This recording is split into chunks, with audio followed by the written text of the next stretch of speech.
Science में आपने पढ़ा होगा कि ना तो हम एनर्जी को प्रोड्यूस कर सकते हैं, बना सकते हैं, ना ही डिस्ट्रॉय कर सकते हैं, खत्म कर सकते हैं। ये सिर्फ एक से दूसरे फॉर्म में ट्रांसफर होती है। इस बात को आपको पूरी वीडियो को देखते हुए ध्यान में रखना है, क्योंकि सब इसी का खेल है। वीडियो के लास्ट स्टेप तक पहुंचते पहुंचते आपको सब समझ में आ जाएगा।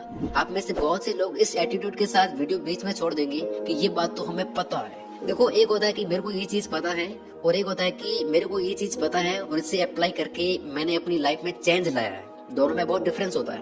तो अगर आपको सिर्फ चीजें पता करनी है तो आप पता करते रहिए, कोई दिक्कत नहीं है। लेकिन बाकी लोग जो सीरियस हैं, स्टेप बाय स्टेप 7 चीजें समझ के अपने दिमाग और अपनी लाइफ को रीसेट करने के लिए आ जाओ वीडियो की तरफ। Step number 1। तो जब भी आप इजैकुलेट होते हो तो आप नोटिस करोगे कि कुछ दिन तक आप में कुछ करने की इच्छा नहीं होती। आप जो एनर्जी पहले फील कर रहे थे, जो जोश पहले था, वो सब ठंडा पड़ गया होता है। क्योंकि जो हमारे 7 चक्र होते हैं उसमें सबसे नीचे वाला चक्र, जिसे मूलाधार चक्र कहते हैं, इस चक्र का काम होता है आपको क्रिएटिव बनाना। आप अपना काम, अपनी पढ़ाई करते हो तो कई बार आपने देखा होगा कि कभी कभी हम उस काम को करने में इतना खो जाते हैं कि हमें टाइम का पता ही नहीं लगता।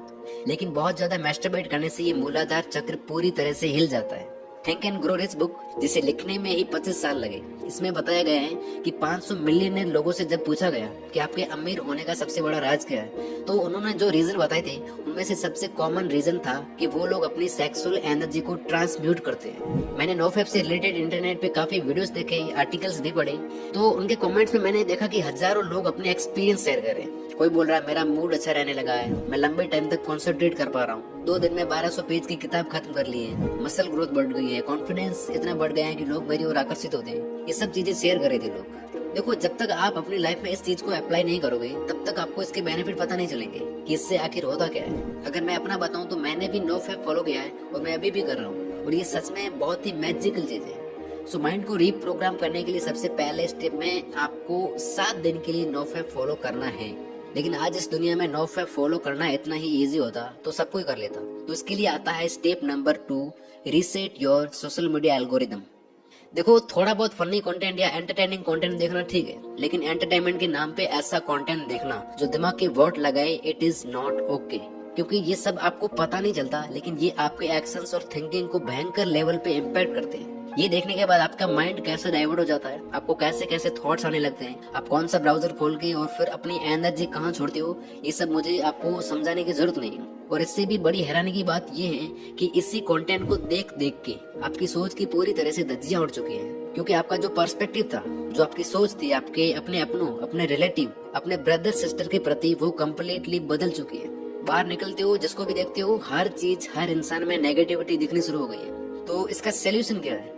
देखो, आप जैसा कंटेंट देखते हो सभी एप्स आपको वैसा कंटेंट रिकमेंड करते जाएंगे, ये बात आपको पता है, राइट?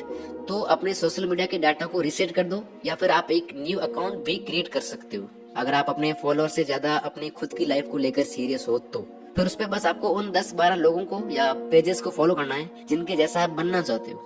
उन सेमी न्यूड मॉडल्स और बकवास लोगों को अनफॉलो मारो जो आपकी थिंकिंग और आपकी दिमाग की वॉट लगा रहे। सिर्फ प्रोडक्टिव कंटेंट पेजेस को फॉलो करो और ऐसा कंटेंट देखो, लाइक करो, और इससे एल्गोरिथम को पता चलेगा कि आप प्रोडक्टिव कंटेंट देखना चाहते हो, और धीरे धीरे आपको पॉजिटिव कंटेंट रिकमेंड होना शुरू हो जाएगा। और ये चीज आपको नोफेप में सबसे ज्यादा हेल्प करने वाली है। Step number 3, stop zombie scrolling. आप पहले ये देखो, भी नहीं होगा, और ये रियल है, ये केक नहीं है, क्योंकि भाई वो उसके ऊपर वो चमक दिख रही थी, और ये वाला केक है क्योंकि भाई टॉयलेट पे। अब ये देखो इसके अंदर यार, ओ भाई, अरे ये तो एक ही इसमें फूट गया, कांच का था, मुझे लगा प्लास्टिक का। हमारे इधर से प्लास्टिक का लगा। ये क्या है? मेरा एक फ्रेंड, मैं पास में बैठा हूँ और वो स्क्रॉल करते हुए ये सब देख रहा था। क्या इसका कोई पॉइंट है? नो, क्योंकि आपका दिमाग कोई डस्टबिन नहीं है कि इसमें आप कुछ भी डाल रहे हो, लेकिन लोग लिटरली कुछ भी डाल रहे हैं। क्या आपने कभी सोचा है कि हमारी क्वालिटी ऑफ स्लीप क्यों खराब होती जा रही है? काम में मन नहीं लगना, पढ़ाई करते बैठते ही बोर होने लगना, मन इधर उधर भटकना, स्ट्रेस होना, फोकस, कंसंट्रेशन, पैशंस, डेडिकेशन, इन चीजों का एक स्तर आप आज देख लो, एक पहले के जमाने में देख लो। क्या रीजन है इन सब के पीछे? देखो, पहले के लोग नॉवेल्स और बुक्स पढ़ते थे जिन्हें खत्म करने में हफ्ता महीना लग जाता था। रामायण महाभारत के एपिसोड देखते थे। लेकिन आज क्या हो रहा है? आज लोगों को हर 10 सेकंड में कुछ नया चाहिए। हर 10 सेकंड में लिटरली 2015 में माइक्रोसॉफ्ट द्वारा की गई एक रिसर्च के अकॉर्डिंग एक एवरेज पर्सन का अटेंशन स्पैन 8.4 सेकंड हो गया है, जो कि 15-20 साल पहले 1 मिनट था। आप जब रील्स या शॉर्ट स्क्रॉल कर रहे होते हो तो आपने देखा होगा कि आप most of the time video पूरा नहीं देखते, 2 सेकंड भी मजा नहीं आया, आप स्क्रॉल करते हो। इस तरह आपका अटेंशन स्पैन या पैशंस लेवल गिर रहा है। इसलिए आपका पढ़ने में और बाकी अच्छी हैबिट्स में मन नहीं लगता, वहाँ आप बोर होने लगते हो, क्योंकि आप हर वक्त डिस्ट्रैक्शन की प्रैक्टिस कर रहे हो, ना कि फोकस्ड रहने की। इस वीडियो के साथ भी कुछ ऐसा ही हो रहा होगा, आपका वीडियो छोड़ने का मन कर रहा होगा और आधे लोग तो वैसे भी वीडियो छोड़ चुके होंगे। तो यही है वो चीज। इसलिए थोड़ा बहुत ठीक है, लेकिन घंटों तक ज़ॉम्बी स्क्रॉलिंग करना बंद करो। अब आपका फोकस और पैशंस लेवल जो डैमेज हो चुका है उसको पूरी तरह से रिकवर करेंगे लास्ट के 3 स्टेप्स। वो इन सब की जड़ है, तो उन्हें मिस मत करना। Step number 4, mental masturbation. रात को सोते टाइम सोच रहे हो, खाते टाइम, नहाते टाइम, पढ़ाई करते टाइम, काम करते हर वक्त हम या तो टाइम से पीछे जाके सोच रहे होते हैं या आगे जाके फ्यूचर में। होते कहीं और है और होना कहीं और चाहते हैं, लेकिन कोई अर्थ निकलता है क्या इसका? आप खुद सोचो, आप जो दिन पूरा पास्ट और फ्यूचर की सब फालतू चीजों के बारे में सोच रहे होते हो, एट द एंड हाथ में क्या लगता है? कुछ नहीं, जीरो आउटपुट। देखो, एक होता है जानबूझ के सोचना कि अब मेरे को इस चीज के बारे में सोचना है, जैसे कि मैं स्क्रिप्ट लिख रहा होता हूँ या आप पढ़ाई करते टाइम कोई आंसर सोच रहे हो, और दूसरा होता है आपका माइंड आपको सैर पे ले जाता है और आपको होश ही नहीं रहता। यही रीजन है कि आप किसी भी चीज पे फोकस नहीं कर पाते, आपको लेजी फील होता है, बिना वजह के खराब लगता है, क्योंकि आपकी एनर्जी थॉट्स के फॉर्म में लीक होती रहती है। और साइंस भी यही कहती है कि the more you overthink the more you feel lazy. आपने सुना होगा कि दिन में हमें 60,000 से भी ज्यादा थॉट्स आते हैं, तो ये 60,000 कितना बड़ा नंबर है, सोचो, और कितनी एनर्जी चूसता है ये। ओवरथिंक करते टाइम आपको लगता है कि ये चीज हो रही है, मैं कुछ कर रहा हूँ, लेकिन एक्चुअल में आप कुछ भी नहीं कर रहे होते। तो इसके 2 सोल्यूशन है। पहला है कि आप इस चीज को पूरी तरह से देख लो कि मैं ना पास्ट को चेंज कर सकता हूँ और ना ही फ्यूचर को, सिर्फ प्रेजेंट में रह के काम कर सकता हूँ। और दिक्कत ये है कि आपको ये चीज पता होना और उसको पूरी तरह से देख लेना, दोनों में फर्क होता है। इस चीज को रियलाइज करो कि आप सिर्फ प्रेजेंट में रह सकते हो, लाइफ सिर्फ प्रेजेंट में ही है, आगे या पीछे पास्ट में जाने से कोई मतलब नहीं है। दूसरा सोल्यूशन है, ओवर थिंकिंग को एक्शन से रिप्लेस कर दो। कोई चीज सोच रहे हो, उसे करना शुरू कर दो। किसी चीज को, किसी थॉट को लेके परेशान हो, उसे लिखना शुरू कर दो। जब मेरे को थॉट्स आने लगते हैं ना, बुरा लग रहा होता है या अच्छा लग रहा होता है, तो मैं लिखना शुरू कर देता हूँ या फिर कैमरा लेके उसे रिकॉर्ड कर लेता हूँ। एक्शन लो, एक्शन छोटा हो चलेगा, लेकिन इससे आप तुरंत प्रेजेंट में आ जाओगे, आपका माइंड शांत हो जाएगा। लेकिन खाली पूरा दिन सोच सोच के फिर सो गए तो कोई मतलब नहीं है। सो अगले 7 दिन आपका ये गोल होना चाहिए कि आपको ओवर थिंकिंग को एक्शन से रिप्लेस करना है। लेकिन फिर भी माइंड आपको प्रेजेंट से भगा के कहीं और ले जाएगा, और इसके लिए अब हम उन 3 सबसे पावरफुल चीजों की बात करेंगे जो आपके फोकस को नेक्स्ट लेवल तक ले जाएगी। Number 5, deep work sessions. लोग बोलते हैं एआई फ्यूचर है, क्रिप्टो फ्यूचर है, मेटावर्स, एनएफटी, टेक्नोलॉजी, ये सब फ्यूचर है। लेकिन डीप वर्क बुक में ऑथर बताते हैं कि ये चीजें नहीं, बल्कि focused mind is the real future. क्योंकि टाइम के साथ यही चीजें जिसकी धज्जियां उड़ाई जा रही है। जमाने के साथ लोगों का फोकस, अटेंशन स्पैन या कह लो कंसंट्रेशन पावर, ये चीज कम होती जा रही है। और जो चीज कम होती है उसकी डिमांड बढ़ती है। हमें लगता है कि यार हमारा मन नहीं करता इसलिए पढ़ाई नहीं होती या अपना काम नहीं होता। नो, ऐसा होता तो कुछ लोग घंटों तक बोरिंग काम कैसे कर लेते। रीजन यही है कि हमने फोकस की प्रैक्टिस नहीं की। पूरी दुनिया डिस्ट्रैक्शन की प्रैक्टिस कर रही है, और इस डिस्ट्रैक्टेड वर्ल्ड में भी अगर आप 2-3 घंटे काम कर सकते हो पूरे फोकस के साथ, तो आप आधी दुनिया से तो वैसे ही आगे चले गए। और इसमें आपकी हेल्प करेंगे डीप वर्क सेशंस। इनकी हेल्प से आप अपने फोकस की धार तेज करो।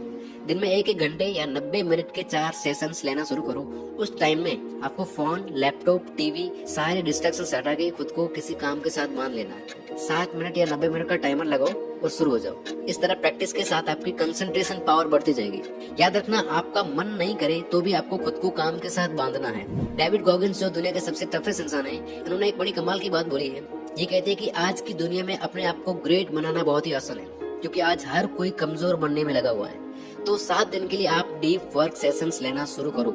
स्टेप नंबर 6, कम उम्र में हमारे पास कुछ खास होता है जिसे कहते हैं फ्लड आईक्यू या फ्लड इंटेलिजेंस। ये होती है हमारी कैपेसिटी कि हम कोई नई चीज कितना जल्दी और अच्छे से सीख सकते हैं। लेकिन ये फ्लड इंटेलिजेंस 20-25 की उम्र के बाद कम होने लगती है, और ये कुछ तरीके हैं जिससे आप इसको बचा सकते हो। लेकिन सबसे ज्यादा इम्पैक्टफुल तरीके जो हैं वो है एक्सरसाइज और मेडिटेशन। अब मैं आपको वो ज्ञान तो क्या ही दूं कि एक्सरसाइज करने के ये फायदे हैं, वो फायदे हैं, लेकिन बस कहने की बात ये है कि आप कुछ ना कुछ एक्टिविटी करना शुरू करो एटलीस्ट।